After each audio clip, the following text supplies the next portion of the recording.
ഇന്നത്തെ ഡെസേർട്ട് സീരീസിലെ ഒരു അറബിക് സ്പെഷ്യൽ മിൽക്ക് കേക്കിൻ്റെ റെസിപ്പി കാണിക്കുന്നത് ഈ കണ്ട ഇൻഗ്രീഡിയൻസ് ഒക്കെ വെച്ചിട്ട് സിമ്പിളായിട്ട് ഉണ്ടാക്കിയെടുക്കാൻ പറ്റിയിട്ടുള്ള ഡെസേർട്ടാണ്. അതിനായിട്ടൊരു സോസ് പാനിലേക്ക് 1 കപ്പ് പാൽ ഒഴിച്ച് കൊടുക്കുന്നുണ്ട്.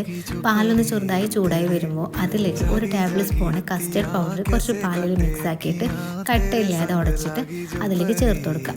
ഇനി അതിലേക്ക് ആവശ്യത്തിനുള്ള പഞ്ചസാര ചേർത്ത് കൊടുക്കുന്നുണ്ട്. നല്ലൊരു ഫ്ലേവറിന് വേണ്ടിയിട്ട് 1 ഡ്രോപ്പ് മാംഗോയുടെ എസൻസ് ചേർക്കുന്നുണ്ട്. ഇത് ഓപ്ഷണലാണ്, ഉണ്ടെങ്കിൽ മാത്രം ചേർത്താൽ മതി, ഇല്ലെങ്കിൽ കുഴപ്പമൊന്നുമില്ല. ഇനി ഒന്ന് തിളച്ച് നല്ല കുറുകി വരുമ്പോൾ ഫ്ലെയിം ഓഫ് ചെയ്തിട്ട് ചൂടാറി മാറ്റിയേക്കാം. ഇനി ഏത് പാനിലാണോ സെർവ് ചെയ്യുന്നത് ആ സെർവ് ചെയ്യുന്ന പാനിലേക്ക് നമ്മൾ ഉണ്ടാക്കി വെച്ചിട്ടുള്ള കസ്റ്റർഡിൻ്റെ മിക്സ് ഇനി അതിലേക്ക് മിൽക്ക് കേക്ക് വെച്ച് കൊടുക്കുന്നുണ്ട്. ഇതിന് റെസിപ്പി മുന്നിട്ടിട്ടുണ്ട് കേട്ടോ, കാണാത്തത് കണ്ടു നോക്കാം. ഇനി 3ാമത്തെ ലെയറായിട്ട് വിപ്പിംഗ് ക്രീം ബീറ്റ് ചെയ്ത് വെച്ച് കൊടുക്കുന്നുണ്ട്, അല്ലെങ്കിൽ ഫ്രഷ് ക്രീം ആയാലും മതി.